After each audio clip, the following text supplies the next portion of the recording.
안녕하세요. 수학 강사 해기입니다. 구독자분의 요청으로 이번 강의 영상 제작해봤어요. 수학적 귀납법을 이용한 증명은 핵심 포인트 2개만 잘 숙지하면 생각보다 어렵지 않습니다. 그럼 바로 시작할게요. 수열을 귀납적으로 정의할 때 어떻게 했죠? 먼저 첫째 항을 정의해줘야 됐죠?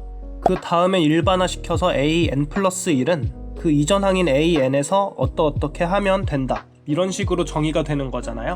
증명하는 방법도 똑같습니다. 먼저 첫째 항 확인해주고요. 그 다음에 일반화해서 보면 됩니다.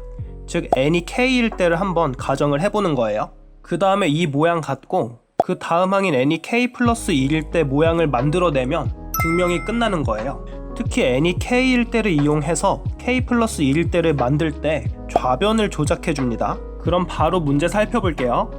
1번, 다음은 모든 자연수 n에 대하여 주어진 식이 있죠. 그게 성립함을 수학적 귀납법으로 증명해야 되는 상황입니다. 왼쪽에 있는 매뉴얼대로 가볼게요. 먼저 첫째 항 확인해야 되는 거죠. 즉 n이 1일 때입니다. 그러면 주어진 식의 좌변은 어떻게 되는 거죠? 요거 하나만 있는 거죠? 1입니다. 그리고 우변은 어떻죠? n이 1일 때니까 1의 제곱 1이죠? 그래서 좌변 우변 같으니까 성립이 됩니다. 그리고 두 번째, n이 k일 때, 여기가 중요한데요. n이 k 플러스 1일 때 이렇게 두 개를 비교해가면서 한번 해볼게요. n이 k면 좌변은 어떻게 되는 거죠? 1 플러스 3 플러스 5 플러스 해서 n자리에 지금 k를 집어넣을 거니까 플러스 2k 마이너스 1까지죠? 그리고 그건 k 제곱인 거죠. 그리고 n이 k 플러스 1일 때도 볼게요. 1 플러스 3 플러스 5 플러스 해서 위에 식에서 n자리에 k 플러스 1이 들어가야 되는 거죠. 즉 정리하면 2k 플러스 2에다가 마이너스 1이 있으니까 2k 플러스 1이 됩니다. 즉 이 부분이 2k 마이너스 1에다가 2k 플러스 1까지 이렇게 되어 있는 거죠. 우변은 어떻게 되죠? n자리에 k 플러스 1이 들어가면 되죠. 즉 k 플러스 1의 제곱. 여기서 중요한 건 바로 이 부분이에요. 이 비어있는 부분입니다. 왼쪽 부분 보면 n이 k일 때를 갖고 k 플러스 1 상태를 만들자고 했죠. 즉 이쪽 식을 건드려 볼 거예요. 간격을 조금 띄우겠습니다. 이 좌변이 k 플러스 1번째가 되려면 뭐가 더 있어야 되죠? 이 부분에 다음 항이 있으면 되죠? 지금 이 식 증가하고 있는 중이니까 플러스 2k 플러스 1이 되죠? 이렇게 좌변에 더했으니까 우변에도 똑같이 더해주고요. 그러면 이 부분이 어떻게 되죠? 완전 제곱식 모양이죠? k 플러스 1의 제곱이 됩니다. 즉 n이 k 플러스 1일 때 모양이 성립되는 거죠. 즉 n이 k 플러스 1일 때도 성립이 됩니다. 이렇게 증명을 끝내시면 됩니다. 약식으로만 한번 적어봤고요. 만약에 빈칸 채우기 문제면 어떻게 되는지 보겠습니다. 이런 식으로 문제가 나올 거예요. 중요한 건 왼쪽에 있는 이 흐름을 보시는 겁니다. 첫째 항 확인해 주시고 그 다음에 n이 k일 때 일반화하는 거죠. 이 모양을 갖고 n이 k 플러스 1일 때를 확인하시면 돼요. 주로 좌변을 기준으로 보고 정리하면 된다고 했죠? 한번 이 매뉴얼대로 이쪽을 분석해 볼게요. 먼저 n이 1일 때를 확인하고 있죠? 이런 데서 빈칸이 하나 나옵니다. 위에 식에서 봤을 때 좌변 1이었고 우변도 1이었죠? 그렇게 빈칸 하나 채워주면 되고요. n이 k일 때가 나왔죠? 그 부분을 그냥 쭉 나열한 거고요. 이 상태에서 좌변을 기준으로 생각해 보자고 했죠? 이 부분이 k 플러스 1번째를 의미하려면 뭐가 더 있어야 되죠? 2k 마이너스 1까지인 거는 k번째까지인 거죠. 즉 그 다음 항인 2k 플러스 1이 추가돼야 됩니다. 우변에도 마찬가지죠. 즉 밑에 보면 위에 식의 양변에 뭔가를 더했다고 했는데 그게 바로 2k 플러스 1이었던 거죠. 그렇게 해서 이 우변 부분이 k 플러스 1번째를 의미하는지 확인해주면 되고요. 위에 문제에서 보면 우변이 n제곱이죠. 즉 n이 k 플러스 1이면 이 부분에 대입되는 거니까 k 플러스 1의 제곱이 맞죠.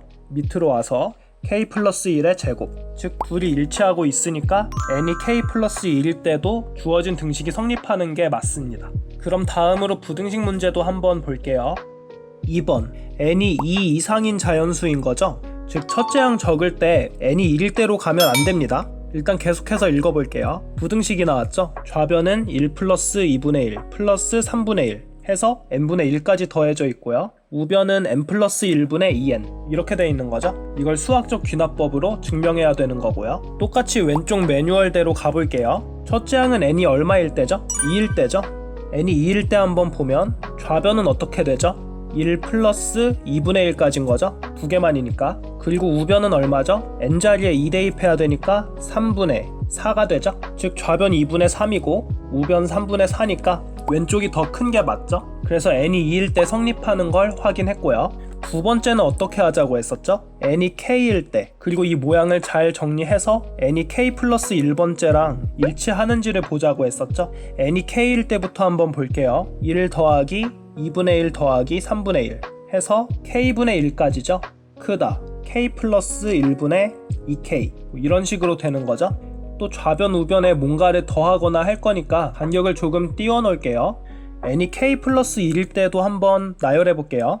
1 더하기 2분의 1 더하기 3분의 1 해서 k 플러스 1분의 1까지죠. 이게 큰지 n자리에 k 플러스 1을 대입하면 k 플러스 2분의 2k 플러스 2 이런 모양이 되는지 확인을 해볼 거예요. 그럼 여기 좌변을 봤을 때 k 플러스 1번째를 만들려면 어떻게 해야 되죠? k 플러스 1분의 1 이게 추가돼야 되는 거죠. 즉 플러스 k 플러스 1분의 1 그렇게 해서 여기 우변이랑 또 n이 k 플러스 1일 때인 이쪽 우변 얘네들을 비교해보면 되는 거죠. 여기 보면 분모는 똑같으니까 합쳐버릴 수 있죠. k 플러스 1분의 2k 플러스 1로요. 지금 보면 만들어진 우변이 서로 일치하지가 않죠. 그럼 한번 대소관계를 비교해 볼게요. k 플러스 1분의 2k 플러스 1 그리고 k 플러스 2분의 2k 플러스 2 둘 중에 뭐가 더 큰지를 볼 건데 이 부분을 왼쪽으로 넘겨서 보는 게 낫죠. 이런 식으로 마이너스 k 플러스 2분의 2k 플러스 2로 넘겼습니다. 통분해서 계산해보면 k 플러스 1 k 플러스 2고요. 2k 플러스 1에 k 플러스 2 곱해지고 마이너스 2k 플러스 2에 k 플러스 1 곱해지면 되죠. 계산 과정은 생략할게요. 분자 부분은 k가 됩니다. 즉 k는 임의의 자연수니까 0보다는 큰 상태가 되는 거죠. 즉 대소관계는 왼쪽이 더 큰 상태가 됩니다. 즉 이 부분이 얘 밑에보다 더 큰 거죠. 합쳐보면 이렇게 되기 때문에 n이 k 플러스 1일 때도 부등식이 성립하는 거죠. 이런 식으로 증명해 주시면 돼요. 이번 강의는 여기까지입니다. 보통 내신 시험에는 빈칸 채우기로 나오거나 아니면 서술형으로 교과서에 있는 간단한 증명 문제들이 나올 거예요. 한 문제 한 문제 풀어보시기 전에 꼭 구조부터 숙지하신 뒤에 공부하면 훨씬 수월할 거예요. 그럼 지금까지 수학 강사 핵이었습니다. 감사합니다.